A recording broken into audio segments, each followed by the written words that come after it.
Number 10. Queen of the Night. The sands of Iraq have been particularly fruitful hunting grounds for archaeologists.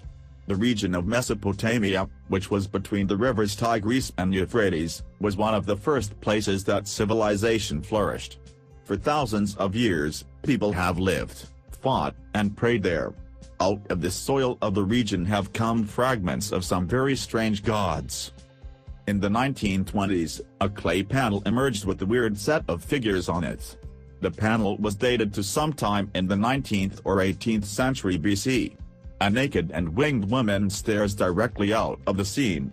Her shapely legs taper to talon feet that clutch two lions. Beside them are a pair of owls with bizarrely elongated legs.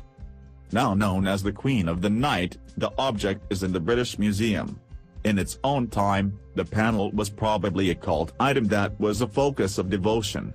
But no one can say exactly which god is represented. One suggestion is Inanna, the Queen of Heaven and a goddess of love, sex, and war. The now stark image was once brightly colored in red, black and white and must have presented its original worshippers with quite the image of the divine. Number 9. Minoan Snake Goddess. The Minoan civilization of Crete was a remarkably advanced one for the 2nd millennium BC. The palace at Knossos was a major site, and the city surrounding it may have been home to 100,000 people. When it was excavated in the early 20th century, the complex building and beautiful frescoes caused a sensation. Yet among the objects uncovered was a pair of statues showing a strange goddess. Although the figures show a goddess with bare breasts, what most draws the eyes are the writhing snakes that she clutches in her hands. Since the discovery of the original pair, many more snake goddesses have been found on Crete. The meaning of these figures is still debated. Some see them as goddesses of the home, and others link them with the wild followers of a god like Dionysus. Crete had many links to ancient Egypt, and statues of women holding snakes have also been found there. Number 8. Venus figurines. For thousands of years, people throughout Europe and Siberia carved strangely misshapen statues of a large woman. Over 200 figures dating from 35,000 to 8,000 years old have been found. Most are carved from soft stones. But others are made from ivory or bone, and clay examples are among the earliest evidence of ceramics. All show women with bulging bellies, swollen breasts, and other bits of exaggerated anatomy. Many think that the statues represent a mother deity. The overtly feminine aspects may point to the idea of fertility being turned into a goddess. Perhaps the most famous of these figures is the Venus of Willendorf. This statue dates from around 23,000 BC. When it was discovered, historians felt that it was a representation of love and beauty. They gave it the name Venus, which has stuck to all such figures. Even though the figure has been studied for 100 years, which remains mysterious. Why does the figure not have a face? Scholars cannot even agree if she is shown with plaited hair or if she is wearing a knitted hat. Number 7. Lone Mens. The earliest known example of figurative art that clearly draws from real things, does not show anything which might be expected. Instead of simply representing a human figure, it shows a fusion of animal and human. The Lone Mens figure was carved from mammoth ivory around 40,000 years ago. The statue depicts the body of a human with the head of the now extinct European cave lion. It is impossible to know what the statue represented to the people who made it. But similar animal-human figures in other cultures relate to deities who cross between the human and spirit worlds. We do know that the Lone Mens was deposited deep in a cave which was not used for habitation and was perhaps only used for spiritual occasions. The Lion Man statue was discovered by members of the SS in 1939 as part of the research into their theories of Aryan supremacy. It was only after the defeat of the Nazis that real historians could work out the real significance of the Lone Mens. Number 6. Threanthrope Cave Art. In 1912, three French brothers discovered a cave. Hidden away inside it were hundreds of pieces of art dating from around 12,000 BC.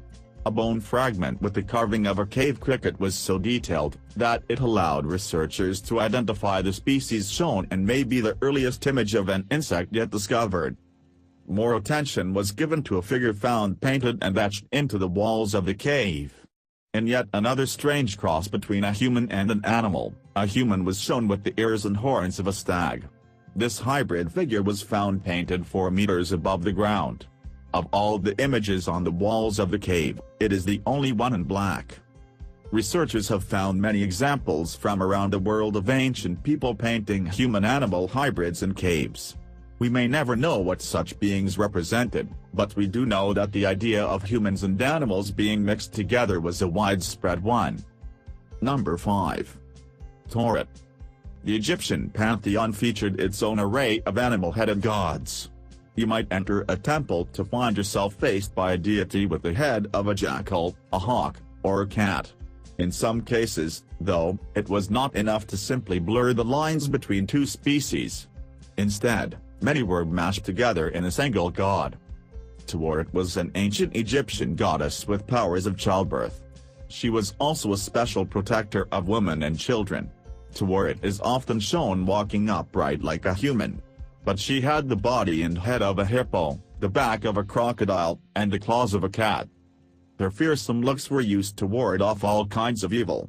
Female hippos were known to be especially violent in protecting their offspring. It was thought that mothers could protect their own children by invoking Tauret. Perhaps due to the danger of childbirth in the ancient world, the cult of Tauret spread, and so amulets of this strange hybrid goddess have been found throughout the Middle East. Number 4. Mictlantecuhtli. The Aztec gods have a certain bloody reputation as they demanded human sacrifices. It is not merely in their worship that they were fearsome. Some of the images the Aztecs set up of their gods are quite disturbing.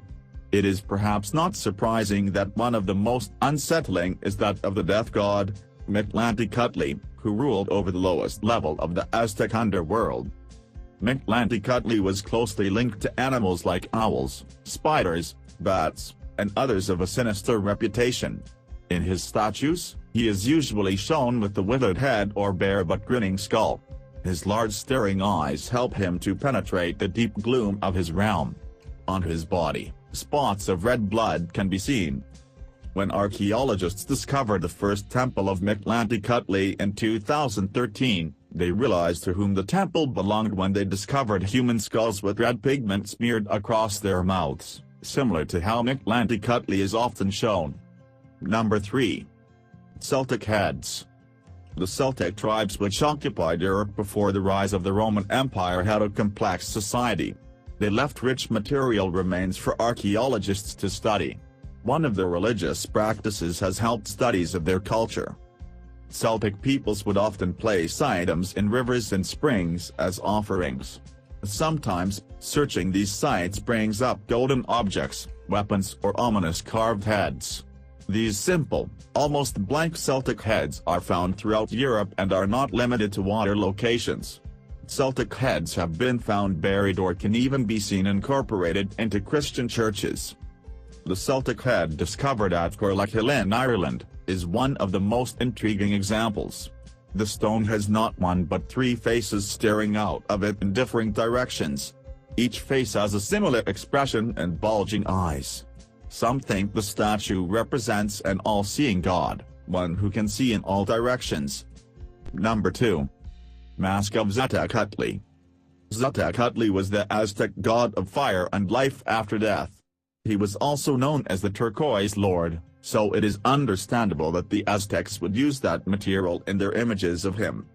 In the British Museum, there is an eerie mask which is said to represent Xiuhtlacutli. Made from wood and covered in a thin mosaic of turquoise, it stares at visitors with mother-of-pearl eyes and grimaces with teeth made of seashells. The holes at the side of the mask hint that it was intended to be worn, possibly to act out the myths of the god.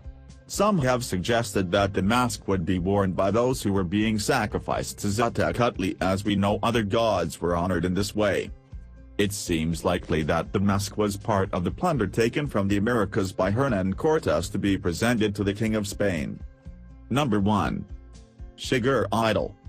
Bogs may not sound of much interest, but to archaeologists, they are a gold mine. In 1894, actual gold miners in Yekaterinburg were digging up a peat bog, when they discovered an odd wooden carving. Wood has a tendency to rot, but in the unusual chemical conditions of a peat bog, it may be preserved for thousands of years. When all the fragments of the carving were put together, they produced a statue over 5 meters tall. The carefully worked wood was topped with a human head with slits for eyes and a mouth fixed into a shocked O shape. When researchers were able to date the statue, they found it to be 11,000 years old, the oldest wooden sculpture known. The face that tops the statue is not the only one it boasts. Dotted over the surface are many more faces. Additional ones were found as researchers looked more closely at the item.